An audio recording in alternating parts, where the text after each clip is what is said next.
নাই ভাই, মরে গেছে ভাই, আপনারা শুনেন, মরে গেছে ভাই বলো, নাই, বলতে বলো। নাই, মরে গেছে। আমরা এই মৃত্যুর বিচার চাই, সবাই বিচার চাই, মরে অবশ্যই গেছে। বিচার করতে এই যে হবে। এখানে আমরা বসেছি, আজকে এদের বিচার হবে, তারপরে হবে। উনি অটো চালাচ্ছিল, উনি মারা গেছে, ওনার সুষ্ঠু বিচার না হওয়া পর্যন্ত আমরা এই জায়গা ছাড়বো না।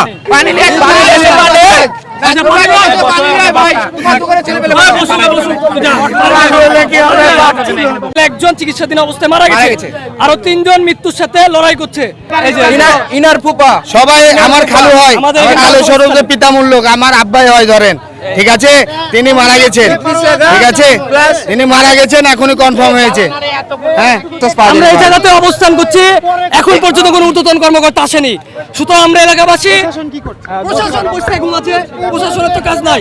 প্রশাসন এসে আমাদের সাথে কথা বলেছে, কথা বলে কোনো, হ্যাঁ, আমাদের কোনো সমাধান দিতে পারেনি। প্রশাসন কথা বলেছে, আমাদেরকে সরে যেতে বলেছে। আর এই রোডে আপাতত কোনো বাস আমাদের চলতে পারবে না।